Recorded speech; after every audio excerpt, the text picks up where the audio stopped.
예, 오늘 추수감사절을 맞이해서 하나님 앞에 감사절로 예배드리게 됨을 감사합니다. 한국 교회가 전통적으로 지켜오는 이 추수감사절인데요.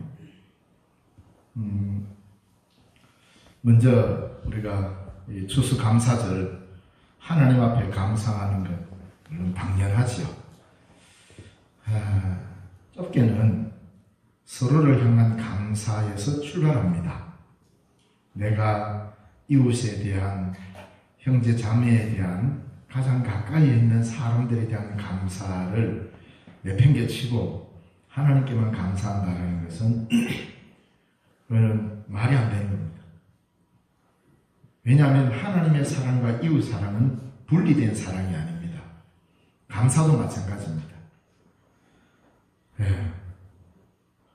호박을 3층으로 쌓을 수 있다는 걸 제가 지금 처음 봤어요. 뒤에서 계속 보는데 저게 안 떨어지고 예쁘게 장식해 주셔서 감사하고, 우리가 매일 주일 예배를 마치고 점심을 먹습니다. 그냥 주방에서 밥 한 끼 먹는 게 아니라 사실은 수고한 사람들의 손길이 있기 때문에 우리는 감사함으로 먹어야 하는 거죠. 제 친구들이 그럽니다. 너 교회는 아직도 밥 하나? 진짜예요. 우리 밥 한다고 하니까 너 교회는 아직도 밥 안 해요.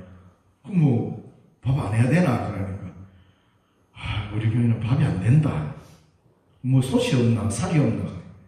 돈은 있는데 수고할 사람이 없는 거예요. 그래서 글쎄 앞으로 우리 교회가 언제까지 할 수 있을지 모르지만 할 수 있는 데까지는 우리가 해봐야 안 되겠나. 벌써 영천에만 해도 제가 아는 몇몇 교회, 우리 교회보다 훨씬 큽니다. 그 교회가. 근데 밥이 안 돼가지고 주일마다 밥차를 불러가지고 뷔페로 먹는데요. 우리는 돈을 주고 얼마의 밥을 먹으면서 배를 채우는 게 중요한 게 아니고 누군가의 수고를 통해서 그 사랑을 먹는 겁니다.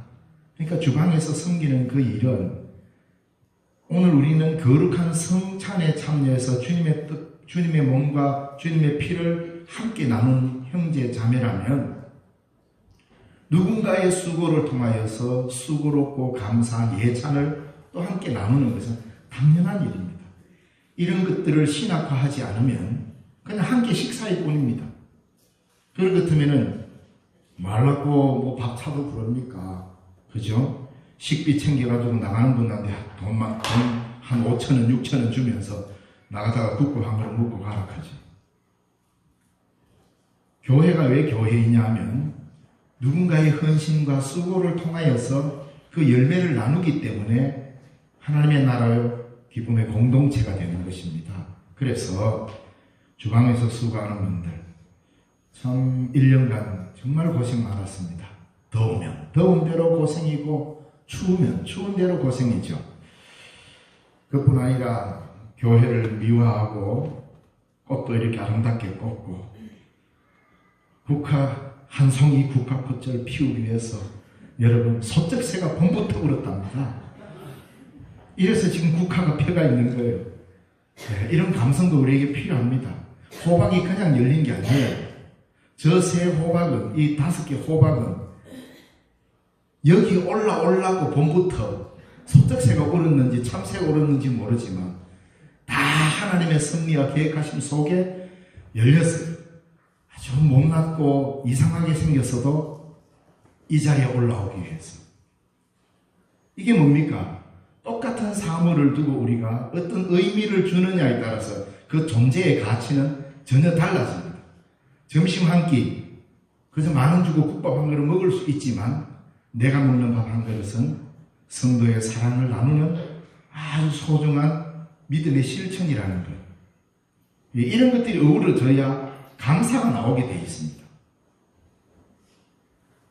차량 운행, 남들보다 일찍 나와서 운행해야죠. 교회 청소 보통 일입니까? 그래서 돈 많은 교회들은 보니까 청소부를 고용해서 돈으로 해결하려고 그래요. 글쎄요, 그럼 편하겠죠. 여러분, 예수 믿으면서 편하게 예수 믿으려고 하는 것은 그건 마귀의 장난입니다. 예수 믿으면 편할 수가 없어요. 아니, 예수 믿고 이제 나 좀 편하게 살란다. 그건 큰 착각입니다. 예수 믿으면 편해지는 것이 아니라 누군가를 위해서 그 사랑을 실천하기 위해서 내가 수고를 해야 됩니다. 그래서 성경에도 수고하지 않으면 어떻게 형제를 사랑하나? 사랑의 수고가 있어야 됩니다. 그게 헌신이기도 합니다. 그런데 그 열매는 놀라우리 많지 은혜의 열매로 모두를 풍족히 만들잖아요.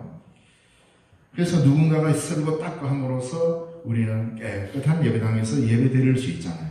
이 수고가 없으면 아이고 이제 나이 들어서 허리도 아프고 그렇지요. 그러나 할 수 있는 데까지 우리는 해봐야 합니다. 교사 여러분, 옛날이나 지금이나 아이들 말 안 듣는 것은 똑같습니다. 어른된 여러분들이 이제 교사 되고 이제 나이가 지긋하니까 내 때는 안 그랬다 싶으죠. 그렇지 않습니다. 저는 정말 뼈저리게 느낍니다. 요즘 아이들이 저보다 훨씬 착합니다. 지금 뭐 목사가 돼가 있으니까 저는 어릴 때도 아주 경건한 것처럼 착각하지 마십시오. 어머니 아버지가 교회 다니니까 그 백 믿고 남들보다 더 교회에서 구들목장 노릇을 하고 예. 요즘 우리 주일학교에도 얼마나 착한지 모릅니다. 보세요. 난내에 딱 참석해가 맨 앞자리 딱 앉아가지고 여러분 그래서 저 아이들 때문에 내가 설교 시간을 좀 줄여야 되겠다 이 생각을 하고 있습니다. 예. 얼마나 감사한 일입니까?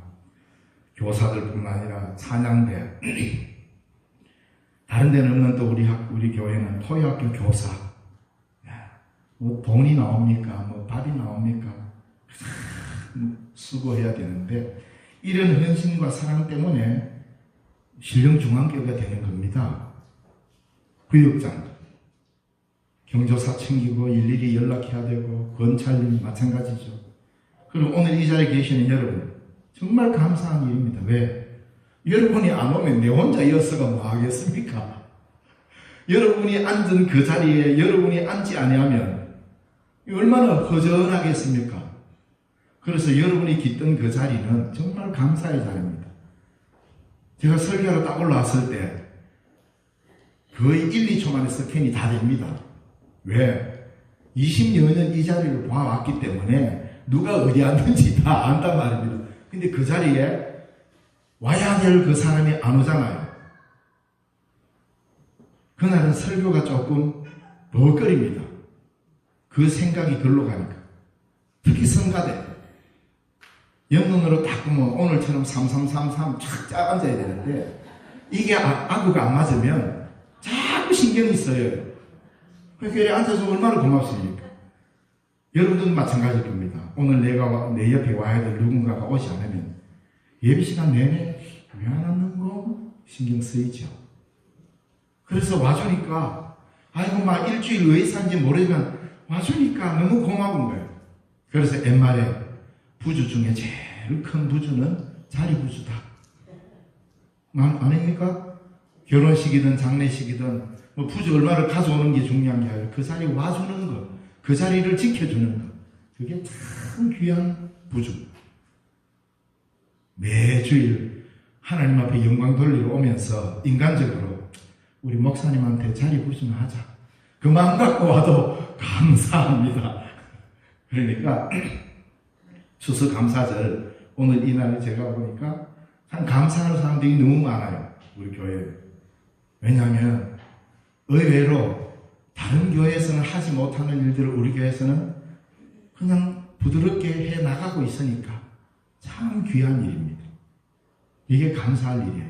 뭐 대단한 일을 일으켜가지고 엄청나게 뭔가 획기적인 일들이 막 일어나야 감사하는 게 아니고 지금 우리가 함께 예배드리고 이렇게 추수감사절을 드릴 수 있고 온 교인들이 함께 모여서 밥을 나누어 먹고 아이들과 함께 즐겁게 시간들을 보낸다. 이 평범함 같지만 그 평범함을 유지하기 위해서는 매우 특별한 것들이 작용을 해야 합니다. 헌신과 사랑이라는 거죠. 그래서 하나님 앞에 감사하는 절기지만 여러분들에게도 참 고맙다, 감사하다는 생각이 들어서 잠시 말씀을 나누었습니다. 이 추수감사절의 유래, 영어로 땡스기빙 데이라고 하는데 이건 미국과 캐나다의 명절입니다. 사실은 우리나라에 어떻게 보면 추석 절기와 비슷한 의미를 가지고 있죠. 그래서 우리나라 도회지 교회들은 사실 도시 한가운데 사는 사람들은 지금 벼가 익었는지 보리가 익었는지 사과가 익었는지 잘 모릅니다. 그저 시장에 나오니까 대충 익었는가 보다. 그러니까 도시교회에서는 추석에 아예 추수감사절로 지키는 교회도 많이 있습니다. 우리나라는 미국과 우리나라는 위도가 그러니까 지구에서 위치하고 있는 이 위도상이 비슷하기 때문에 추수하는 절기가 비슷합니다. 그래서 우리도 11월 셋째 주일날 지금 하는데 여기에도 많은 날짜 변동이 있었어요. 우리가 지키는 11월 셋째 주일 추수감사절로 지키는 것은 한국의 초기 선교사들의 영향입니다.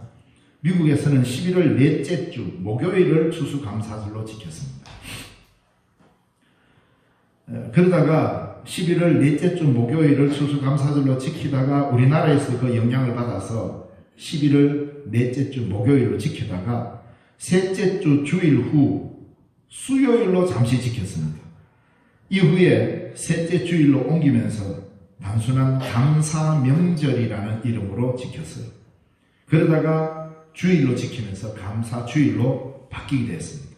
그래서 미국과 함께 근접해 있는 캐나다는 10월 둘째 주 월요일을 추수감사절로 지키기도 합니다. 따라서 10월 둘째 주일을 교회에서 추수감사절로 지키는 데도 있고, 그래서 각 나라마다 이 추수감사주일과 근접한 주일에다 맞추어가지고 각 나라에서는 추수감사절로 지키는데, 유럽 쪽에서는 우리처럼 이렇게 추수감사절이 이렇게 풍성하게 하지를 않습니다. 왜냐하면 추수감사절은 우리가 미국 선교사의 영향을 받아서 했기 때문에. 근데 미국은 영국의 영향을 받아서 교회가 세워졌거든요. 그러니까 영향을 받은 나라다 보니까 유럽 쪽에서도 물론 감사절기가 있습니다만 우리처럼 이렇게 아주 성대하게 추수감사절이라는 명목으로는 잘 안 합니다. 그 사람들은 이제 성탄절이나 부활절 이런 교회 절기를 매우 크게 지키고 있다. 자, 오늘 우리가 추수감사절로 지키면서 이 다소하게 넉넉한 마음, 이게 아니라 1년이라는 세월이 하나님의 은혜가 아니었다면 살아날 수 없었다는 강한 고백의 예배가 추수감사절 예배의 첫 출발이었습니다. 첫 메이플라워를 타고 미국에 정착했던 청교도들이 그 첫 해의 수확물, 우리가 말한 대로 어마어마한 양을 추수하고 한 개를 심은데 수백 개를 수확해가 차고 넘쳐서 추수감사절을 지킨 게 아니라 그 소중한 수확물을 추수할 수 있었다는 것 자체에 감사했고 1년간 하나님께서 우리의 생명을 보존해 주셨다라고 하는 그 은혜에 감사해서 그때는 인디언들, 그 아메리칸 인디언들하고 원수지간이 아니었습니다.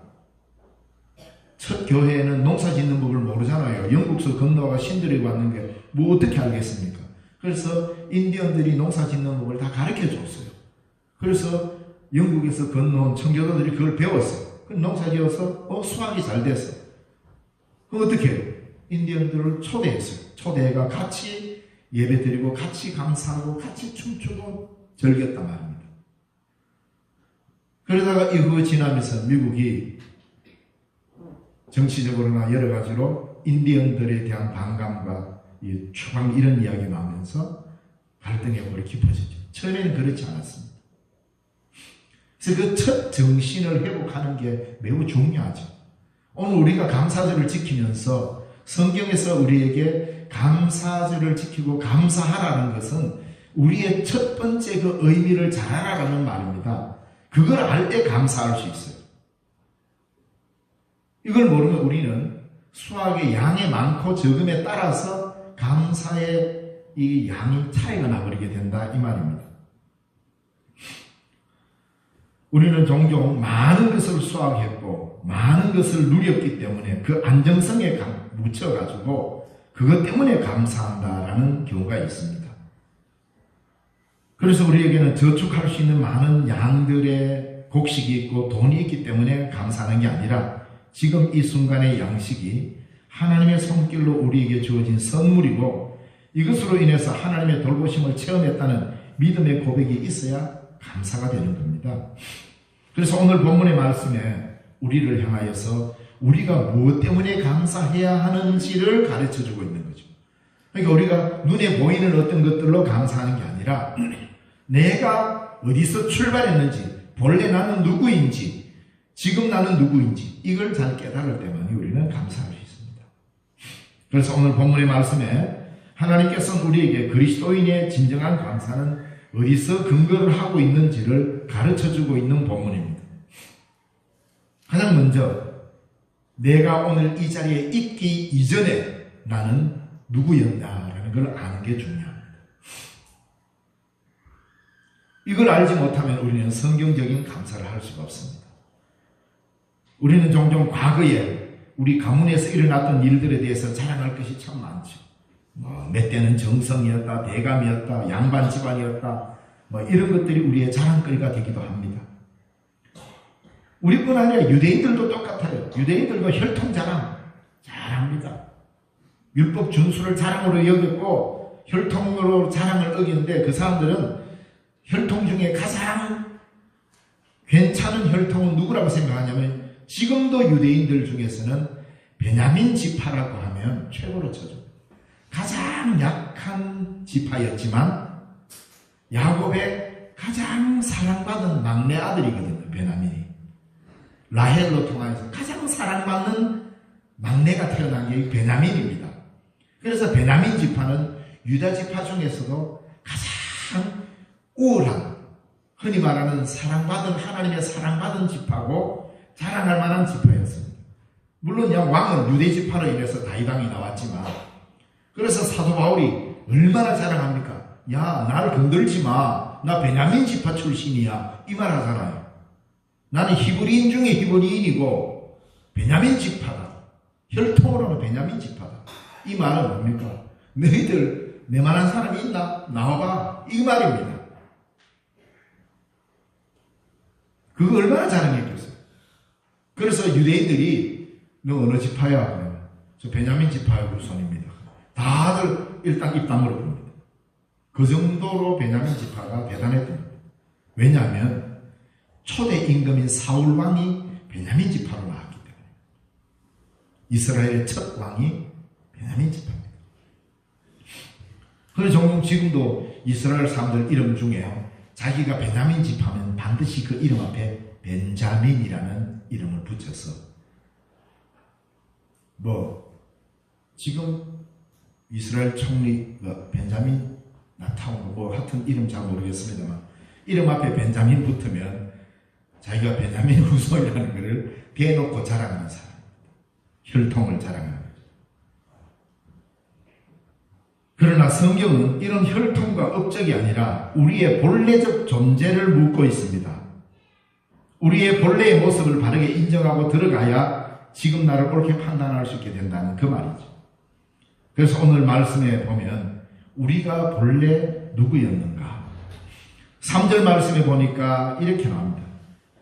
전에는 우리도 그러죠. 전에는 우리도 쭉 그 가운데 우리의 육체의 욕심을 따라 지내며 육체의 마음에 원하는 것을 하여 다른 이들과 같이 본질상 진노의 자녀였다. 많이 자주 들었죠. 우리가 하나님의 은혜가 큰 걸 알려면 내가 본래 무엇이었느냐가 됩니다. 우리는 본래 본질상 어떻게 하다가 된 게 아니라 인간이라는 것 자체 이 본질상입니다. 본질상 인간은 진노의 자녀였다. 그런가 하면 5절에 뭡니까? 허물로 죽은 우리라고 그랬습니다. 가망이 없었던 사람입니다.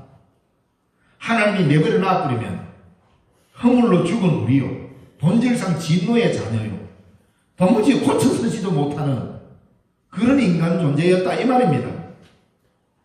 성경은 예수 밖에, 예수 이전의 인간 본질을, 인간 존재의 규정을 그렇게 하고 있습니다. 우리가 감사하며 살지 못하는 것은 나는 당연히 대접받을 위치에 있고 그럴 만한 자리에 있다고 여기기 때문에 우리는 감사하지 못하는 거죠.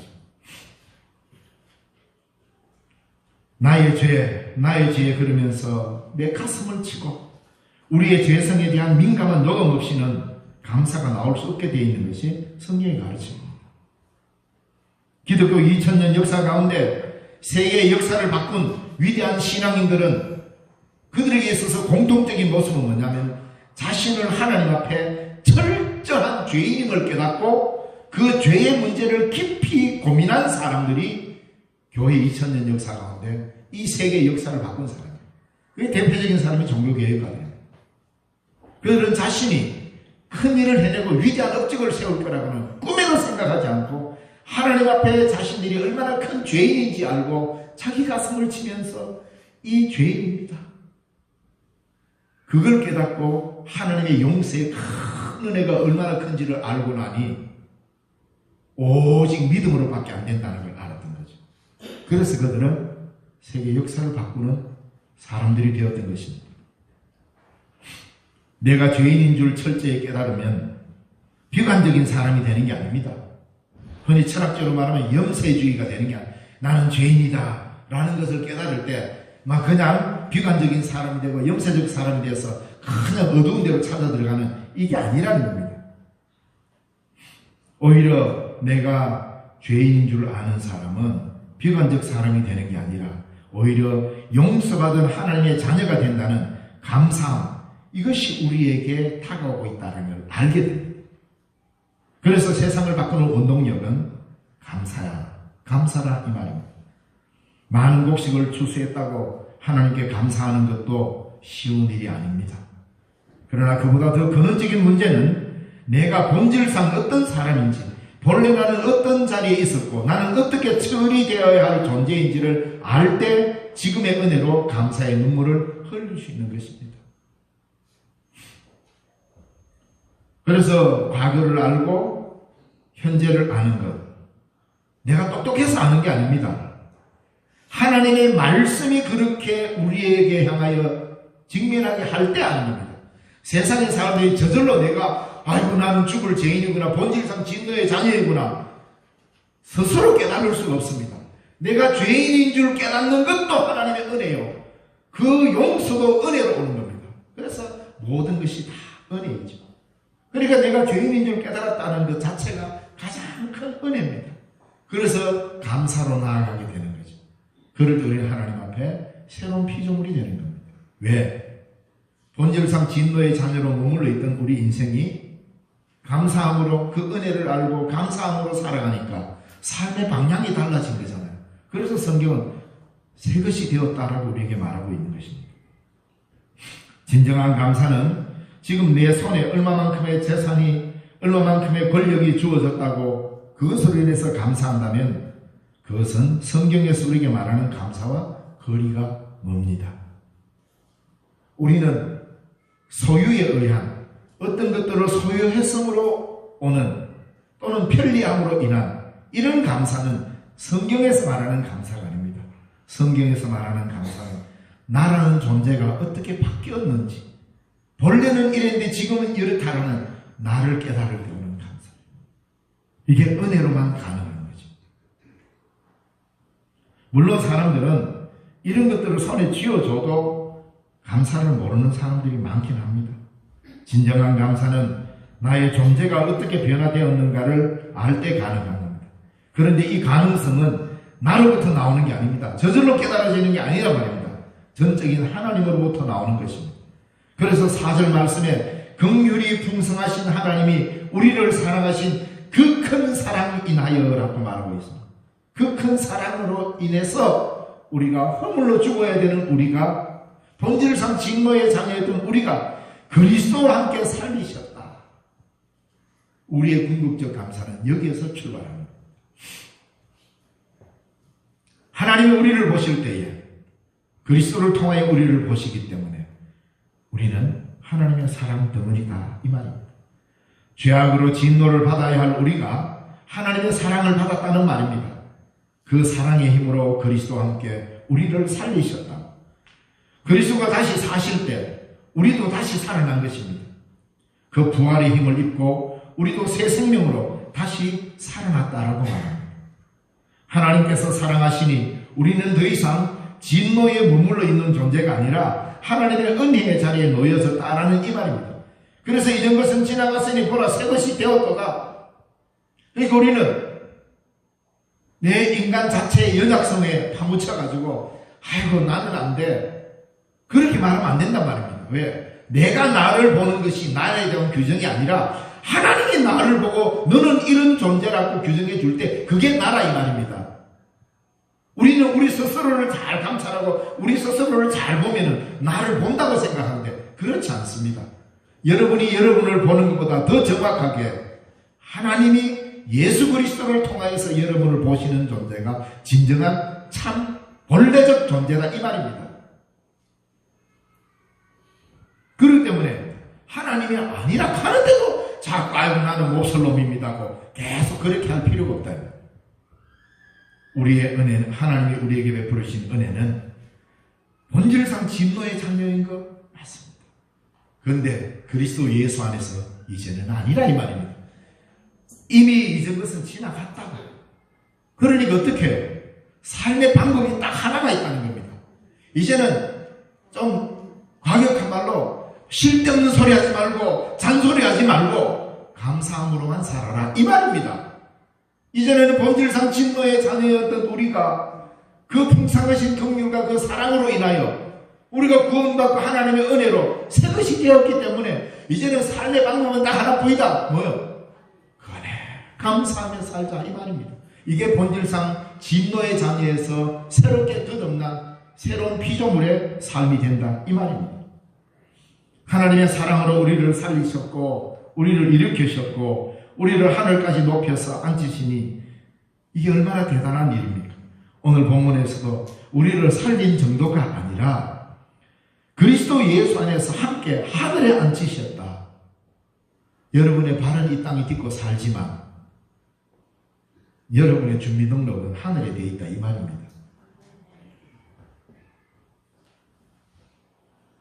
그래서 우리는 뭔가 주어짐의 감사가 아니라 지금 나의 존재가 어떻게 변화되었는가 여기서 감사가 출발해야 된다.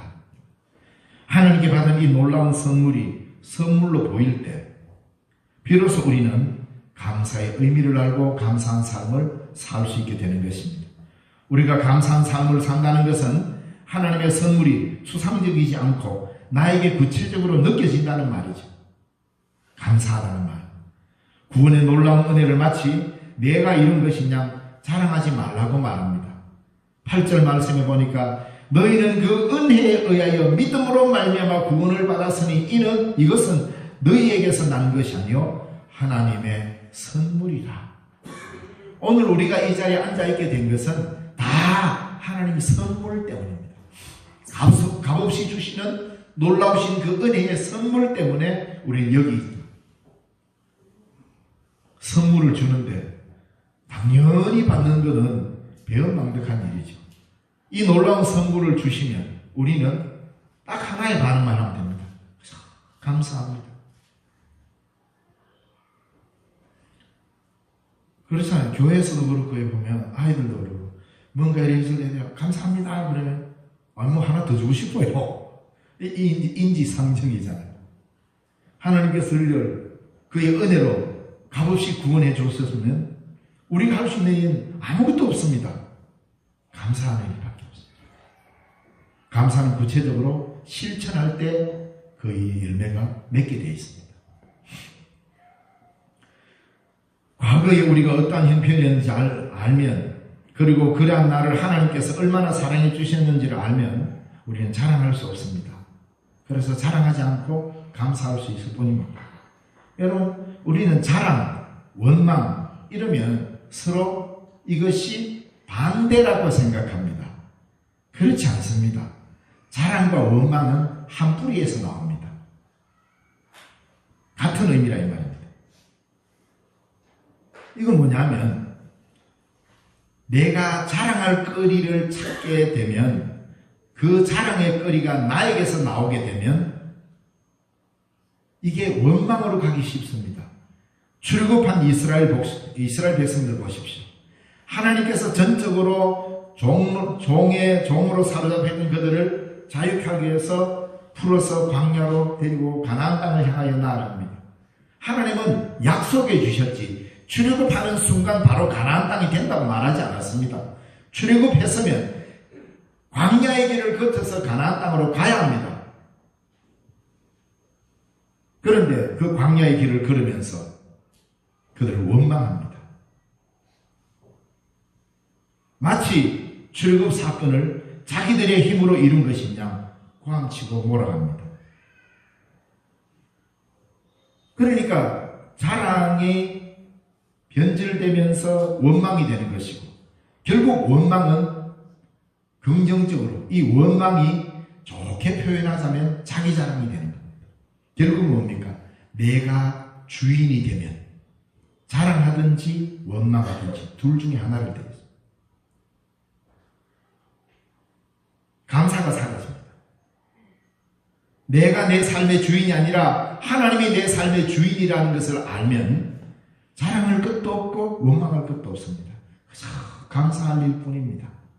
그런데 내 삶에 하나님이 주인이 아니고 내가 주인이 되면 언제든지 자랑할 준비가 되어 있고 언제든지 원망할 준비가 되어 있습니다. 이스라엘 백성들이 광야에서 왜 실패했습니까? 주인 노릇하다가 실패했습니다. 하나님이 이끌어가시는 길에 감사하지 못해서 광야에서 다 쓰러졌습니다. 희한하게도 그 광야길에서 그 광야길이지만 가나안 땅을 주신다는 약속을 믿고 그 험난한 광야길을 감사했던 사람은 출애굽 1세대 중에 두 사람이 가나안 땅에 들어갑니다. 여호수아와 갈렙. 이 두 사람은 출애굽 이후부터 가나안 들어갈 때까지 단 한 번도 원망하지 않고 이 길을 걷게 하신 하나님 감사합니다. 여러분, 우리의 인생길은 내 입술이 지킵니다. 원망하는 사람은 결코 하나님의 영광에 이르지 못합니다. 자기 자랑에 빠지는 것 또한 마찬가지입니다. 하나님이 주체가 되어서 언제나 감사합니다. 그 감사가 여러분의 인생을 이끌고 갈 것입니다. 감사해 보십시오. 그리고 감사를 실천해 보면 압니다. 힘든 일도 감사로 넘어설 수가 있고 이길 수가 있습니다. 그래서 이스라엘 백성의 여정을 살펴보면 알 수 있듯이 이 세상에서의 최고의 승리자는 감사하는 자입니다. 성경은 그렇게 말하고 있습니다. 하나님의 축복의 땅에 당도한 사람은 힘센 자도 아니었고 똑똑한 사람도 아니었고 권력자도 아니었고 오직 감사의 삶을 산 사람만이 가나안 땅에 들어갔던 것입니다. 감사하는 자는 자랑도 원망도 없습니다. 가나안의 젖과 꿀은 광야를 거쳐 가야만 맛볼 수 있습니다. 그렇지 않으면 감사를 모르기 때문입니다. 하나님께서 이 길을 걸으라고 저와 여러분을 구원하시고 이 땅 광야 교회로 우리를 이끌어 내셨습니다. 그 은혜 늘 감사하면서 주님 앞에 이르는 그날까지 이 길을 함께 걸어가야 합니다. 기도하겠습니다. 영광과 찬양을 받으실 하나님 아버지 은혜를 감사드립니다. 추수감사절을 맞이하여서 우리가 살아가야 될 삶의 방편이 감사임을 알게 하시니 감사합니다. 늘 우리의 입술에서 우리의 삶에서 우리 모든 삶의 영역에서 하나님이 나와 함께 하신다는 은혜 앞에 늘 감사하며 살아가는 우리 인생이 되게 하시고 가장 축복받은 인생으로 살게 하옵소서. 예수님 이름으로 기도드리옵나이다. 아멘. 찬송가 304장.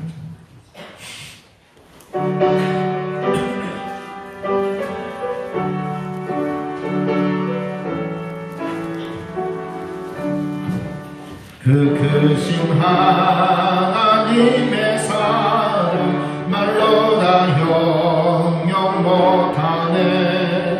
저